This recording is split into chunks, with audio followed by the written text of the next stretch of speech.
I'm seeing visions through my dreams, seeing myself swimming in the universe.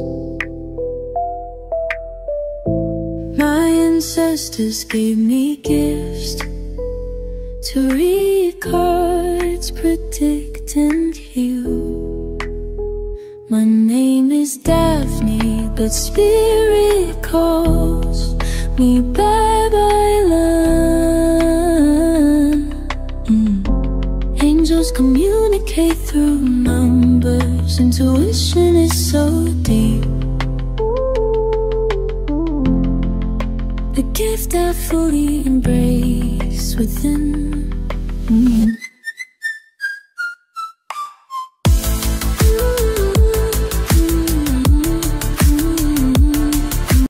Hi everyone! Welcome po sa inyong almost personal readings.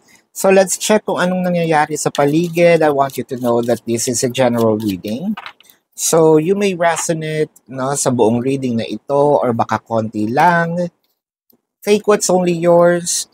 And this is a timeless reading. Pwedeng na-post na ito ngayon or na-post na ito last week bago nyo makita or last month. I want you to know that believe in the divine timing kasi the message is meant to find you. So, magsimula na tayo. Bakit parang nakikita natin yung sarili natin na person, no? Alam mo sa sarili mo na meron ng chemistry. Alam mo sa sarili mo na you're meant for each other. It almost as if kilalang-kilala mo, si person. Kahit sabihin natin medyo bago-bago pa lang, yung pagkikita niyo. This might happen from the past, also, na ganun na lang yung gaang ng loob mo sa kanya. With the 10 of Pentacles, the 3 of Pentacles, the 4 of Pentacles, all of these are Pentacles. All of this has something to do with, it could be wisdom, abundance as well. Parang you found this person for keeps. Para yatang nasabi mo sa kanya, naku Daniel Padilla, nasa iyo na ba ang lahat? Wealth, looks, wisdom, talino, no? So parang medyo may pagka-possessive tayo dito kay person. King of Swords and a King of Pentacles. Pentacles na naman. Nakikita mo rin yung pagka-madiskarte ni person if in case na wala pa siya yung wealth, no? Kasi makikita mo din dito yung si person is trying, no? Parang bata pa lang, na nagtatrabaho na, marunong kumayod. And that's something that's very admirable sa paningin mo. Dahil alam mo na hindi ka gugutumin, alam mo na hindi ka mapapabaya, no? Hindi dahil sa kailangan mo lang umasa, no? Alam mo na magiging secure ang future mo. Hindi man yung sobrang sagana, no? Hindi man yung flood control na yaman, no? Alam mo na somewhat dadating yung panahon magiging komportable ka, no? And comfortable means the simple comfortability of nasa kama, no? Nakakain ng 3 beses sa isang araw, nakapagbayad ng bills. That's actually enough, no? Meron kang konting savings, no? Nakakapagtrabaho ka ng sayo. Yung pera mo, yung pera niya, pera mo. Di mas maganda, di ba? This is not just about pera, no? Again, this is not just about sabihin natin wais, no? Wais tayo. Kasi pagdating sa Pinoy, pag sinabi mong wais, there's a negative connotation, no? Yung mapang-isa, no? Hindi yun yung sinasabi ko. Yung wais yung original meaning ng wise, no? Ng wise. Matalino. Practical. Bakit ako kukuha ng isang tao na alam kong magiging pabigat sa akin, no? Bakit ako kukuha ng isang tao alam kong sakit lang sa ulo? Ba't ako kukuha ng isang taong alam kong magugutom ako, no? I mean, yun yung wais. Hindi dahil gusto ko siyang isahan. Um, Kukuha ko ng isang tao na alam kong magiging asset din, no? Katulad ng pagiging asset ko sa kanya. Pwede kong tumulong sa ibang paraan, no? Pwede kong i-enhance ang aming way of living, no? Kumbaga, hindi ka masyadong nadadala sa itsura. Nagkataong may itsura lang, no? Well, kaya nga sabi ko, no, Daniel Padilla, nasa iyo na ang lahat. Ayan. Kaya parang medyo feeling natin, ano tayo, no? Naka-jackpot. The true love. So, ibig sabihin, meron din siyang nararamdaman sa'yo. Almost the same yung level of emotion. Pwedeng hindi mo lang ito nakikita. Pwedeng hindi lang ito pinaparamdam. The Two of Wands, the Magician, the Nine of Swords. Siguro ang worry lang natin, totoo ba itong nangyayari? No? Totoo ba na mahal niya ako? Totoo ba yung pinapakita niya sa akin? Kasi parang ang bilis. Mabilis yung sitwasyon, mabilis yung pangyayari, mabilis naging kayo, nagising ka na lang, sandali, parang kahapon, naglalandian lang kami. Ngayon, meron na kaming relasyon. Ngayon,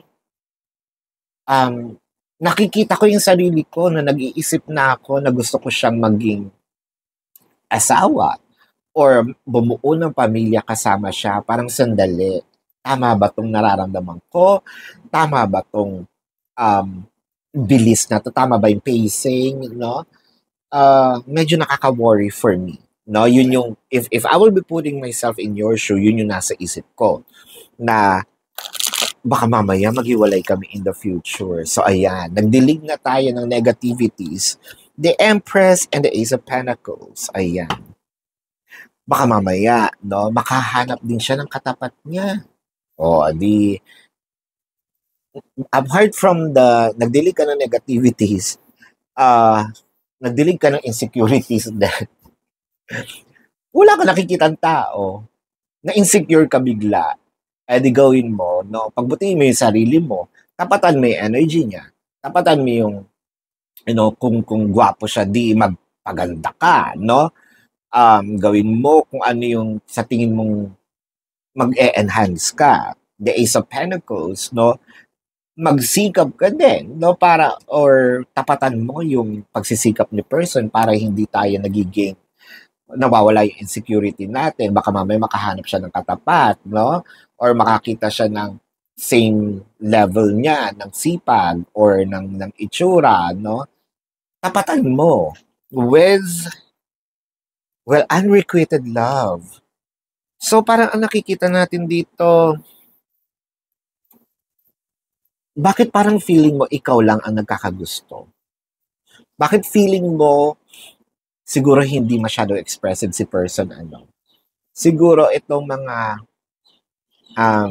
pinapakita ni person is baka kasi sobrang focus lang ni person sa mga ginagawa niya. Kaya hindi niya masyadong naibibigay sa iyo kung ano yung tama, yung time probably.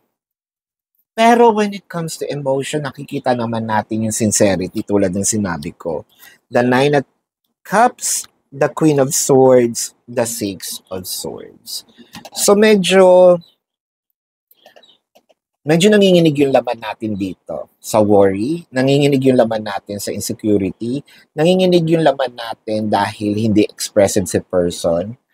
I think ang kailangan mo ditong makita, maramdaman, is yung security, no?